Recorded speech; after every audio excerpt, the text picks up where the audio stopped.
स्वागत है आप सभी का अपने यूट्यूब चैनल रेनबो एकेडमी में। मैं हूं आपका दोस्त मंगेश और आज के इस वीडियो में हम लोग टीचिंग एप्टीट्यूड का प्रैक्टिस सेट डिस्कस करने वाले हैं, जिसमें टोटल 30 क्वेश्चन हम लोग डिस्कस करेंगे। क्वेश्चन के साथ साथ हम इसका एक्सप्लेनेशन भी डिस्कस करेंगे, क्योंकि एग्जाम में हो सकता है इससे आपका रिलेटेड यही क्वेश्चन या इससे रिलेटेड कोई क्वेश्चन आ जाए, तो अगर आपका कॉन्सेप्ट है तो आप उसे बना सकते हैं। इसके पहले हम लोगों ने 2 प्रैक्टिस सेट और कई सारे टीचिंग एप्टीट्यूड के वीडियो डिस्कस कर चुके हैं। अगर आपने अभी तक नहीं देखा तो उसका लिंक डिस्क्रिप्शन में दिया हुआ, आप वहाँ से देख सकते हैं। तो चलिए आज के वीडियो हम लोग शुरू करते हैं। और फर्स्ट क्वेश्चन है हमारा, विद्यालय में पूर्ण अवकाश की घंटी बजने के बाद आप क्या करेंगे? ऑप्शन है आपके पास, तुरंत घर चले जाएंगे, साथियों से गपशप करेंगी, छात्रों के जाने के बाद ही आप घर जाएंगे, या अधूरे कार्य पूरा करने के बाद जाएंगे। चलिए, तो आपको बताते हैं इसका जो सही आंसर है वो है छात्रों के जाने के बाद ही हम घर जाएंगे। ऐसे भी आप स्कूल में देखते होंगे कि पहले बच्चे स्कूल से घर जाते हैं और उसके बाद ही क्या होता है, टीचर को जाने का रहता है। ये सही तरीका है, तो इसका सही आंसर सी नंबर हो जाएगा। हम लोग अगले सवाल की ओर चलते हैं और दूसरा सवाल ये है कि आपकी राय में जीवन का मुख्य सिद्धांत होना चाहिए। तो ऑप्शन आपके पास दिया हुआ, प्रतिष्ठित पद और शक्ति प्राप्त करना, दूसरा कठिन श्रम और धनवान बनना, तीसरा गरीब और असहायों की मदद करना, और लास्ट ऑप्शन है प्रत्येक वस्तु की प्रशंसा करना। तो जीवन का जो मुख्य सिद्धांत होना चाहिए इस प्रश्न के अनुसार, तो यहाँ पे हम लिखेंगे इसका आंसर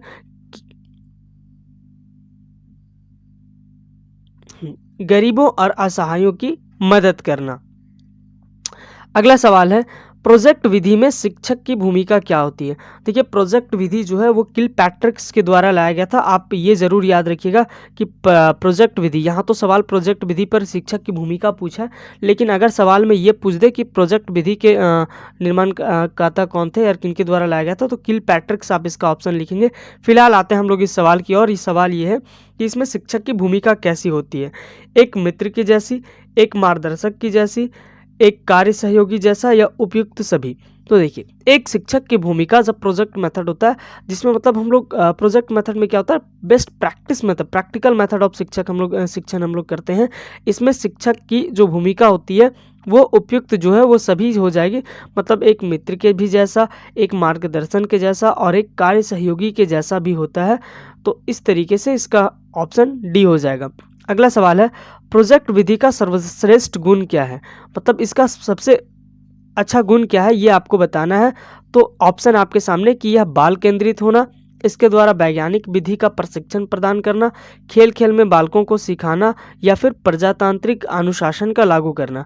तो आपको अभी बताए थे कि जो प्रोजेक्ट विधि होता है वो एकदम मोस्ट प्रैक्टिकल वे होता है, तो इसमें वैज्ञानिक विधि द्वारा शिक्षण प्रदान करना ही इसका क्या है, सर्वश्रेष्ठ गुण है। चलिए अगले सवाल की ओर हम लोग देखते हैं, और इसका अगला सवाल है, अध्यापन कार्य में एक अध्यापक को तब तक परेशानी होती है। देखिए, जब कोई टीचर जो है वो जब टीचिंग कर रहा होता है, पढ़ा रहा होता है, तो उसको सबसे ज़्यादा परेशानी कब होती है? ये आपको ऑप्शन दिया हुआ है, बताइए कि कक्षा में छात्रों की बहुत अधिक संख्या होने पे उसको परेशानी होती है, या विद्यालय उसके घर से अगर दूर है तब उसे परेशानी होती है, या ऑप्शन सी है कि कक्षा के अधिकांश छात्र गरीब परिवार के हों तब, या फिर अभिभावकों का सहयोग ना मिले तब। तो चलिए आप इसका सही आंसर बताने का प्रयास कीजिए। तो इसका सही आंसर जो होगा वो होगा, अभिभावकों के सहयोग ना मिलने पर ही एक शिक्षक को शिक्षण कार्य में बहुत अधिक परेशानी होती है। देखिए, शिक्षक अपने तरफ से कितनी भी मेहनत कर ले और यदि उसे छात्रों के अभिभावकों का अगर सहयोग ना मिले, तो एक शिक्षक को काफ़ी परेशानी होती है, क्योंकि शिक्षक जो है वो बच्चों को कितनी देर देखभाल करेगा, सिर्फ स्कूल के समय तक ही, या फिर अगर वो ट्यूशन पढ़ रहा है तो फिर ट्यूशन के समय तक ही उसको शिक्षक देखभाल करता है, उसे पढ़ाता है।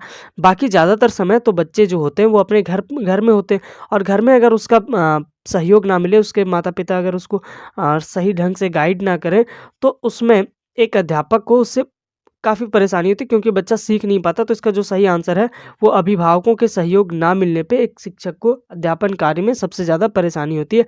अगला सवाल इसका हम लोग देखते हैं। क्वेश्चन इस प्रकार से है कि बच्चे कक्षा में किसी दिन थके हुए हैं, वे पढ़ना नहीं चाहते हैं तो आप उनके साथ क्या करेंगे? उन्हें घर जाने की छुट्टी दे देंगे, कोई खेल खिलाएँगे, पढ़ने लिखने का महत्व समझाएँगे या किसी भी प्रकार से पढ़ने के लिए तैयार कर लेंगे? चलिए आप बताइए इसका सही आंसर क्या है? तो इसका सही आंसर है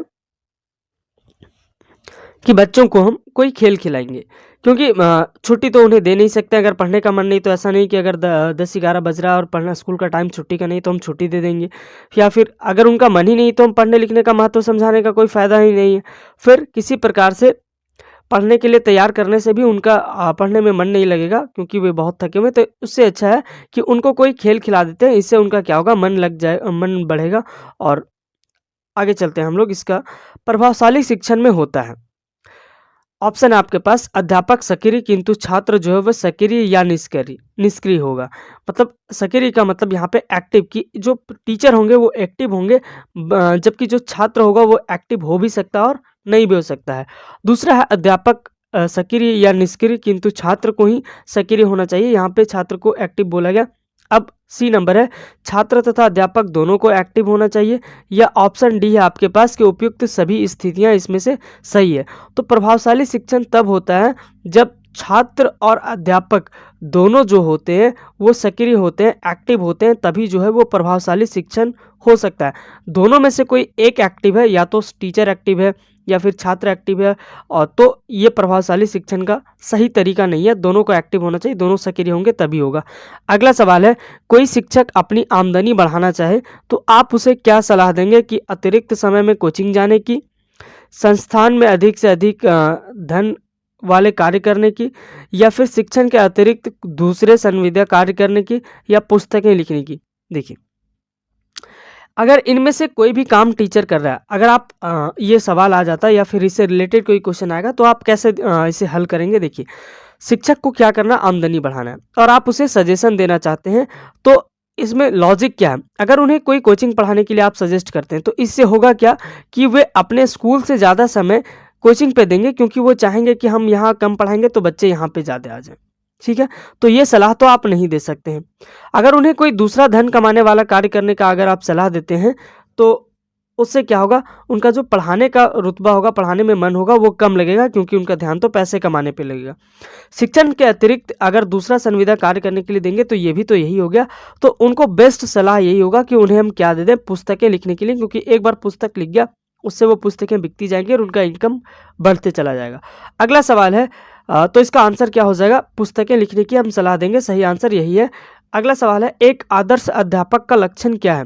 ऑप्शन आपके सामने, छात्रों से दूरी बनाए रखना है, परीक्षा में अच्छे अंक प्राप्त करने वाले छात्रों की मदद करना है, परीक्षा के पूर्व पाठ्यक्रम का पूरा करना है, मतलब परीक्षा एग्जाम से पहले अपना जो सिलेबस है उसको पूरा कर देना, या छात्रों की भलाई हेतु सभी प्रकार के संभव कार्य करना। तो बताइए इसका सही आंसर कौन सा होगा? तो इसका सही आंसर है कि छात्रों की भलाई हेतु सभी संभव कार्य करना ही एक अच्छे शिक्षक का गुण है। अगला सवाल हम लोग देखते हैं, शिक्षक की मुख्य जिम्मेदारी क्या होती है? अच्छे अधिगम अनुभवों की योजना बनाना, संप्रेषक करना, अधिगम को प्रभावी करना, या छात्रों को कक्षा में क्रिया करके रखना। तो इसका सही आंसर है कि शिक्षक का मुख्य जिम्मेदारी होती है कि अच्छे अधिगम अनुभवों को योजना बनाना, जो वो प्लानिंग, जो लेसन प्लान कर रहे हैं पढ़ाने का, जो उनका पढ़ाना है उसको अच्छे तरीके से योजनाबद्ध तरीके से बना के उनको पढ़ाना। और अगला सवाल है इसका, यदि किसी विद्यार्थी को पढ़ाया जा रहा है और ना समझ आ रहा है तो अध्यापक को क्या करना चाहिए? यानी कि कोई स्टूडेंट को पढ़ाया गया और उसे समझ में नहीं आया तो उस समय टीचर को क्या करना चाहिए कि पाठ को दोबारा पढ़ाना चाहिए, अभ्यास के लिए और उदाहरण देने चाहिए, या फिर ट्यूशन के लिए उन्हें कहना चाहिए, या पूर्व ज्ञान परीक्षण करना चाहिए? बताइए इसका सही आंसर क्या है? तो इसका सही आंसर हो जाएगा कि उस पाठ को दोबारा से पढ़ाया जाना चाहिए। अगला सवाल इसका देखते हैं कि प्रधानाध्यापक के नाते अच्छा परीक्षाफल रखने के लिए, यानी कि प्रिंसिपल होने के नाते स्कूल का जो परीक्षा फल रिजल्ट है उसको अच्छा बनाए रखने के लिए आप क्या करेंगे? केवल होशियार बच्चों को दाखिला लेंगे, बच्चों को ट्यूशन करने के लिए कहेंगे, या फिर विद्यालय की शिक्षण व्यवस्था को दुरुस्त रखेंगे, बच्चों को कुंजी गाइडों से पढ़ने के लिए कहेंगे, यानी जो गाइड आते हैं उनसे पढ़ने के लिए कहेंगे। तो ये ऑप्शन आपके सामने, बताइए इसका सही आंसर क्या होगा। तो जी बिल्कुल इसका सही आंसर हो जाएगा विद्यालय की शिक्षण व्यवस्था को दुरुस्त रखेंगे। अगला सवाल है, छात्रों में बड़ों के प्रति आदर की भावना के विकास के लिए शिक्षकों को क्या करना, छात्रों में बड़ों के प्रति आदर की भावना विकास करने के लिए क्या करना चाहिए। तो ऑप्शन आपके सामने, शिक्षक उनमें अपने से बड़ों के प्रति आदर प्रदर्शित करना चाहिए, कक्षा में उपयुक्त उदाहरण देना चाहिए, आदर भाव का महत्व को बताना चाहिए, या अभिभावकों को यह जिम्मेदारी स्वीकार करनी चाहिए कि ये जिम्मेवारी अभिभावक का है कि वे कैसे अपने छात्रों को बड़ों के प्रति आदर की भावना विकसित करते हैं। तो इसका सही आंसर है कि शिक्षक उनमें अपने से बड़ों के प्रति आदर प्रदर्शित करना चाहिए। ठीक है, अगर शिक्षक जो है वो स्वयं जो है टीचर अगर खुद अपने से बड़ों को अगर आदर प्रकट कर रहे हैं उनके सामने, तो उनको देख के छात्र भी सीखेंगे और ये भावना उनके अंदर खुद ब खुद डेवलप हो जाएगा। तो इसका सही आंसर हो जाएगा कि शिक्षकों को स्वयं अपने से बड़ों के प्रति आदर प्रदर्शित करना चाहिए। अगला सवाल पे हम लोग चलते हैं। यदि आपको अपनी प्रधानाध्यापक से परेशानी हो रही हो तो आप क्या करेंगे? उनसे सीधा बात करेंगे, उनके विरोध में प्रचार करेंगे, जैसा को तैसा नीति के अनुसार काम करेंगे, या उनकी शिकायत उच्च अधिकारियों से करेंगे। तो अगर आपको अपने प्रधानाध्यापक से परेशानी हो रही है तो यहाँ पे तुम नहीं होगा, यहाँ पे होगा उनसे। ठीक है, उनसे सीधे बात करेंगे। इसका सही आंसर यही है कि उनसे सीधे जाके हम बात करेंगे कि हमें आपसे ये परेशानी है, बस। और इसका अगला सवाल हम लोग देखते हैं। एक अध्यापक को सादी वेशभूषा में रहना चाहिए, क्यों एक अध्यापक को सादी वेशभूषा में रहना चाहिए? तो इसका सही आंसर हम लोग बनाते हैं कि इसमें ऑप्शन है, इसमें अनावश्यक व्यय बचता है, मतलब एक्स्ट्रा खर्च जो होता है वो हमारा बच जाता है। सादी वेशभूषा उच्च चिंतन का प्रतीक है, मतलब इसको कहते हैं ना सिंपल लिविंग हाई थिंकिंग, इसका प्रतीक है। या छात्रों को सादे जीवन की प्रेरणा मिलती है, इसमें आध्यात्मिक शक्ति का विकास होता है। तो इसका सही आंसर है कि सादे जीवन से छात्रों में सादे जीवन की प्रेरणा मिलती है, इसीलिए एक अध्यापक को सादे वेशभूषा में रहना चाहिए। अगला सवाल पे चलते हैं। एक प्रखर बुद्धि बालक यदि कक्षा में अनुशासनहीन हो, तब कि एक तेज बुद्धि वाला बालक जो है पढ़ने लिखने में बहुत अच्छा है, लेकिन वो कक्षा में अनुशासनहीनता कर रहा है, तो आप उसके साथ क्या करेंगे? उसकी परवाह नहीं की जानी चाहिए, या फिर उसे कठोर दंड दिया जाना चाहिए। ऑप्शन सी है, उसके अभिभावकों से शिकायत की जानी चाहिए, या उसकी समस्या को समझकर प्रयास करना चाहिए। तो इसका सही आंसर है कि उसकी समस्या को समझकर उसे समझाने का क्या करेंगे? हम प्रयास करेंगे कि तुम ऐसा क्यों कर रहे हो, बाकी चीज़ें वो समझ जाएगा, क्योंकि वो एक होनहार और प्रखर बुद्धि का छात्र है। अगला सवाल है, एक छात्र कक्षा में लगातार 2 वर्षों से फेल हो रहा है, अनुत्तीर्ण हो रहा है, तो कक्षा अध्यापक क्लास टीचर होने के नाते आप क्या करेंगे कि उसे डांट फटकार कर सुधारने का प्रयास करेंगे, उसे किसी परिवार को अपनाने की सलाह देंगे। यहाँ पे किसी परिवार नहीं, जबकि यहाँ पे व्यापार होगा यहाँ पे कि किसी व्यापार को अपनाने की सलाह देंगे, उसकी असफलताओं के कारणों को पता लगाएंगे, या उसे आगे पढ़ने के लिए मना कर देंगे। तो उसका सही आंसर है कि उसकी असफलताओं को कारण का पता लगाएंगे और फिर उसे ठीक करने का प्रयास किया जाना चाहिए। अगला सवाल है, विद्यालय में बढ़ती अनुशासनहीनता को समाप्त किया जा सकता है। अगर विद्यालय में अनुशासनहीनता बढ़ रहा है तो उसे किस प्रकार से समाप्त किया जाएगा? ऑप्शन आपके सामने, नियमों को कड़ाई से पालन करा के, अनुशासनहीन छात्रों को निष्कासित करके, अनुशासन के महत्व पर प्रार्थना स्थल पर नित्य भाषण देने से, या फिर शिक्षकों द्वारा अनुशासन के प्रति उदाहरण प्रस्तुत करके। तो बिल्कुल इसका सही आंसर हो जाएगा, शिक्षकों के द्वारा अनुशासन के प्रति उदाहरण प्रस्तुत करके ही विद्यालय में बढ़ती अनुशासनहीनता को समाप्त किया जा सकता है। अगला सवाल, एक अच्छे शिक्षक के लिए संतोष वस्तु होती है, तो एक अच्छे शिक्षक के लिए संतोष की वस्तु क्या हो सकती है? सम्मान, उच्च पद, धन, या फिर लोकप्रियता। तो एक अच्छे शिक्षक की जो संतोष की वस्तु होती है वो होती है उसके लिए सम्मान। इसका सही आंसर हो जाएगा सम्मान। अगला सवाल, एक समायोजित व्यक्ति की विशेषता नहीं है, समायोजित क्या है? जो हमारे अंदर संतोष की भावना होती है या फिर हम हमारे पास कितनी चीज़ें हैं और हम उससे कैसे खुश हैं, क्योंकि व्यक्ति की आवश्यकता तो क्या होती है? घटते बढ़ते रहती है, हमेशा चेंज होते रहता है। तो समायोजित शब्द से आप इतना समझिए कि जो हमारे पास है उससे हम कितने संतुष्ट हैं, इस बात के। तो यहाँ पे कहता है कि एक समायोजित व्यक्ति की विशेषता नहीं है। ऑप्शन नहीं में पूछ रहा है, तो बताइए। पहला ऑप्शन है उत्तरदायित्व का स्वीकृति, उचित संवेगों का प्रदर्शन, व्यक्तिगत उद्देश्यों की प्रदर्शन या फिर दूसरों के साथ संबंध बनाने की योग्यता। तो इसका सही आंसर हो जाएगा व्यक्तिगत उद्देश्यों का प्रदर्शन से ही व्यक्ति जो है इससे समायोजित व्यक्ति की विशेषता नहीं है। बाकी ये सारे के सारे जो है वो एक समायोजित व्यक्ति की विशेषता है। अगला, समायोजन की प्रक्रिया क्या है? ये एक गतिशील प्रक्रिया, स्थिर प्रतिक्रिया है, स्थानापन्न प्रक्रिया है या फिर मानसिक प्रक्रिया है। तो समायोजन की प्रक्रिया जो है वो एक गतिशील प्रक्रिया है। जितने समय में आप जीते हैं, आपका जीवन जितने टाइम तक का है, तब तक ये जो प्रक्रिया है समायोजन की प्रक्रिया, यानी कि आप कैसे संतुष्ट हो रहे हैं, आपकी आवश्यकताएं बढ़ रही है तो आप उसके साथ कैसे एडजस्ट कर रहे हैं, इन सारी चीज़ों ये तो जीवन भर चलते रहती है। तो समायोजन की जो प्रक्रिया है वो एक गतिशील प्रक्रिया है। अगला सवाल, व्यक्ति का कुसमायोजन प्रकट होता है। तो समायोजन का ही उल्टा क्या है? कुसमायोजन। तो उसका कुसमायोजन कैसे प्रकट होगा? झगड़ालू प्रवृत्ति में, पलायनवाद प्रकृतियों में, आक्रमणकारी के रूप में या उपयुक्त सभी व्यवहारों में फिर उसका जो है वो प्रकट होगा। तो उपयुक्त सभी व्यवहारों से उसका कुसमायोजन प्रकट होगा। यानी कि अगर मान लीजिए उसकी कोई आवश्यकता वो पूरा नहीं हो रहा, तो वो क्या करेगा? झगड़ा करना शुरू करेगा। तो इससे भी लग रहा है कि वो समायोजन नहीं कर पा रहा है। पलायनवाद प्रकृतियों से, पलायनवाद होने का कहने का मतलब है एक जगह से दूसरे जगह चला, पलायन कर जाना। तो मान लीजिए यहाँ पे उसकी आवश्यकताओं की पूर्ति नहीं हो रही है, तो वो कहीं और चला गया। तो क्यों चला गया? क्योंकि वो यहाँ पे समायोजन नहीं कर पाया, इसीलिए दूसरे जगह चला गया। तो ये भी उसका कुसमायोजन का प्रवृत्ति है।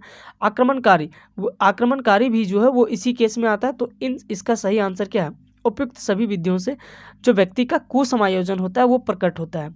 समायोजन नहीं कर पाने का कारण क्या है? ऑप्शन है आपके पास, द्वंद्व मतलब झगड़ा, तनाव, कुंठा या उपयुक्त सभी।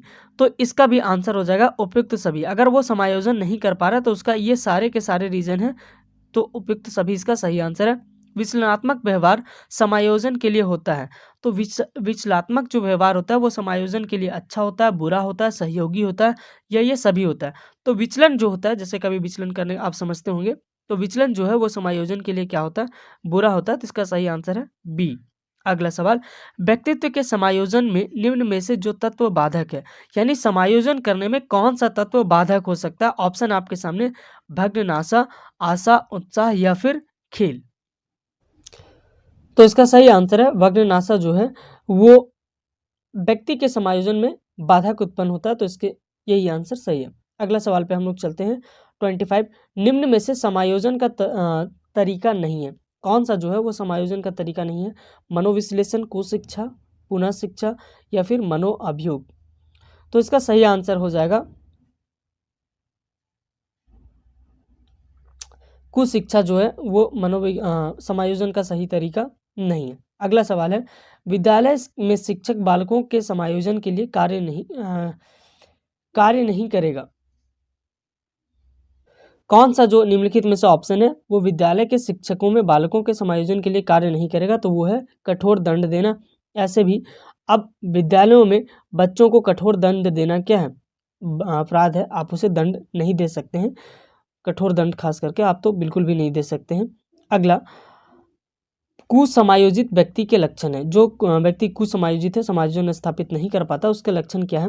कि वह मन व बुद्धि उसका स्थिर होता है, मन व बुद्धि अस्थिर होता है, प्रशंसा होता है या फिर विद्वता होता है। तो जो व्यक्ति समायोजन स्थापित नहीं कर पाता उसका मन और बुद्धि दोनों ही क्या होते हैं? अस्थिर होते हैं। इसीलिए इसका सही आंसर बी है। मानकों के कुसमायोजित होने के कारण क्या है? यहाँ पे मानकों नहीं होगा, यहाँ पे ऑप्शन होगा बालकों। यहाँ पे बालकों लिखाएगा कि बालकों के कुसमायोजित होने के कारण क्या है? ऑप्शन आपके सामने, अनुवांशिक कारण, स्वभावगत या फिर संवेदनात्मक कारण, शारीरिक कारण या फिर सभी। तो इसका सही आंसर है सभी। इन सारे कारणों से उसके क्या हो सकते हैं? कुसमायोजित होने की संभावना हो सकती है। और अगला सवाल है हमारा, मानसिक थकान का लक्षण क्या है? मानसिक थकान का लक्षण किस प्रकार से आप देख सकते हैं? शारीरिक दर्द से, तेज या कठिन श्वास आना, असामान्य व्यवहार या ध्यान केंद्रित ना होना। तो इसका सही आंसर है ध्यान केंद्रित ना होना। अगर किसी व्यक्ति का काम में ध्यान केंद्रित नहीं है, एक जगह मन नहीं लग रहा, तो इससे उसका क्या है, मानसिक थकावट हो रही है। तो इसका सही आंसर है डी नंबर। तो आज का क्लास यहीं तक था। हम लोगों ने होपफुली 30 क्वेश्चन को डिस्कस किया और बाकी के वीडियो आपको डिस्क्रिप्शन में दिया हुआ है, आप वहाँ से देख सकते हैं। फिर मिलेंगे हम लोग नेक्स्ट वीडियो में, तब के लिए थैंक यू।